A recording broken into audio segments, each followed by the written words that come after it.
ಪ್ರಯಾಗ್ರಾಜ್ನಲ್ಲಿ ಪ್ರಧಾನಿ ನರೇಂದ್ರ ಮೋದಿ ಅವರಿದ್ದಾರೆ. ಮಹಾಕುಂಭ ಮೇಳದಲ್ಲಿ ಕೆಲವೇ ಕ್ಷಣದಲ್ಲಿ ತ್ರಿವೇಣಿ ಸಂಗಮದಲ್ಲಿ ಅಮೃತ ಸ್ನಾನವನ್ನ ಮಾಡಲಿದ್ದಾರೆ ಪ್ರಧಾನಿ ನರೇಂದ್ರ ಮೋದಿ. ಲೈವ್ ದೃಶ್ಯಗಳನ್ನ ನೀವು ನೋಡ್ತಾ ಇದ್ದೀರಿ.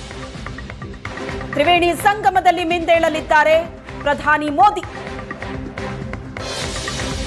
ಈ ಬಗ್ಗೆ ಮಾತಾಡೋದಕ್ಕೆ ಅಧ್ಯಾತ್ಮ ಚಿಂತಕರಾಗಿರೋ ಹರೀಶ್ ಕಶ್ಯಪ್ ಅವರು ನಮ್ಮ ಜೊತೆ ಸಂಪರ್ಕದಲ್ಲಿದ್ದಾರೆ. ಹರೀಶ್ ಕಶ್ಯಪ್ ಅವರೇ, ನೀವು ಹೇಳ್ತಾ ಇದ್ರಿ ನಿನ್ನೆ ದಿನ ಕೂಡ ಆಯ್ಕೆ ಮಾಡ್ಕೋಬಹುದಾಗಿತ್ತು ಮೋದಿ, ರಥಸಪ್ತಮಿ ಇತ್ತು, ಆದ್ರೆ ಇವತ್ತಿನ ದಿನವನ್ನೇ ಯಾಕೆ ಆಯ್ಕೆ ಮಾಡ್ಕೊಂಡ್ರು ಅನ್ನೋದ್ರ ಬಗ್ಗೆ ವಿವರಣೆ ಕೊಡ್ತಾ ಇದ್ರಿ.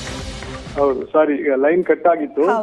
ಹಾಗಾಗಿ ನಮ್ಮ ಸನಾತನ ಧರ್ಮದಲ್ಲಿ ಇರ್ತಕ್ಕಂಥ ಸಾರವನ್ನೇ ನಾವು ಕಣ್ಣಿಂದ ನೋಡ್ತಾ ಇರೋದು ನಮ್ಮೆಲ್ಲರ ಭಾಗ್ಯ ಅಂತಂತಾನೆ ನಾವೆಲ್ಲರೂ ಭಾವಿಸ್ತೀವಿ.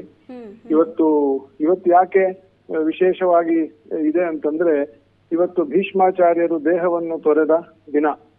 ವಿಶೇಷವಾಗಿ ಉತ್ತರ ಭಾರತದಲ್ಲಿ ಗುಜರಾತಿಗಳಿಗೆ, ರಾಜಸ್ಥಾನದ ಜನರಿಗೆ, ಉತ್ತರ ಪ್ರದೇಶ ಜನರಿಗೆ, ಇವರಿಗೆಲ್ಲ ಭೀಷ್ಮಾಷ್ಟಮಿ ಎಂದು ಪುಣ್ಯ ಸ್ನಾನವನ್ನು ಈ ಕುಂಭಮೇಳ ಇರಬೇಕು ಅಂತೇನಿಲ್ಲ. ಭೀಷ್ಮಾಷ್ಟಮಿ ಬಂತು ಅಂತಂದ್ರೆ ತೀರ್ಥ ಸ್ನಾನ ಮಾಡಿ ತರ್ಪಣವನ್ನು, ಅವ್ರ ಪಿತೃಗಳಿಗೆ ತರ್ಪಣವನ್ನು ಮಾಡೋದು, ಭೀಷ್ಮಾಚಾರ್ಯರಿಗೆ ತರ್ಪಣವನ್ನು ಮಾಡಿ ನಮಸ್ಕಾರ ಮಾಡ್ತಕ್ಕಂಥದ್ದು ಅನಾದಿಯಿಂದ ಬಂದಿರ್ತಕ್ಕಂತಹ ಒಂದು ಪ್ರತೀತಿ, ಧರ್ಮ ಆಚರಣೆ. ಇದರ ಅಂಗವಾಗಿರ್ತಕ್ಕಂಥ ಜ್ಞಾನ ನಮ್ಮ ನರೇಂದ್ರ ಮೋದಿ ಅವರಿಗೆ ಇರೋದ್ರಿಂದ ಅವರು ಭೀಷ್ಮಾಚಾರ್ಯರ ಅಷ್ಟಮಿ ಅಂದು ಈ ಪುಣ್ಯ ಸ್ನಾನವನ್ನು ಮಾಡಿದ್ರೆ ಆ ದೇವತೆಗಳಿಗೆ ವಸುರೂಪನಾಗಿರ್ತಕ್ಕಂತಹ ಭೀಷ್ಮಾಚಾರ್ಯರು, ವಸುಗಳು ಅಂತ ಇದ್ದಾರೆ ದೇವತೆಗಳಲ್ಲಿ, ಅಷ್ಟ ವಸುಗಳು, 8 ಬಗೆಯ ವಸುಗಳಿದ್ದಾರೆ, ಅವರೆಲ್ಲ ಪಿತೃದೇವತೆಗಳು. ಅವರಿಗೆ ಕೈ ಮುಗಿದ್ರೆ ದೀರ್ಘಾಯುಸ್ಸು ಮತ್ತು ದೇಹದಲ್ಲಿ ಇರ್ತಕ್ಕಂಥ ರೋಗಗಳ ಉಪಶಮನ, ಆಧ್ಯಾತ್ಮಿಕವಾಗಿರ್ತಕ್ಕಂಥ ಶಾಂತಿ, ಭಗವದ್ ಅನುಗ್ರಹ ಇದೆಲ್ಲವನ್ನು ಕೊಡ್ತಕ್ಕಂಥವ್ರು ಪಿತೃದೇವತೆಗಳು. ಅಂತಹ ವಿಶೇಷದಲ್ಲಿ ವಿಶೇಷವಾಗಿರ್ತಕ್ಕಂಥ ದಿನ ಭೀಷ್ಮಾಷ್ಟಮಿ.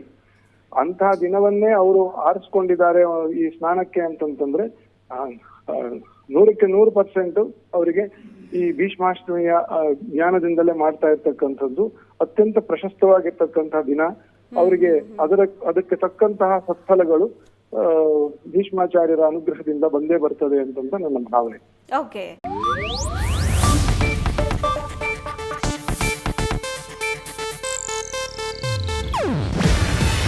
ಇದು ಏಷ್ಯಾನೆಟ್ ನ್ಯೂಸ್ ನೆಟ್ವರ್ಕ್ ಪ್ರಸ್ತುತಿ. ನೀವು ನೋಡ್ತಿದ್ದೀರಾ ಏಷ್ಯಾನೆಟ್ ಸುವರ್ಣ ನ್ಯೂಸ್.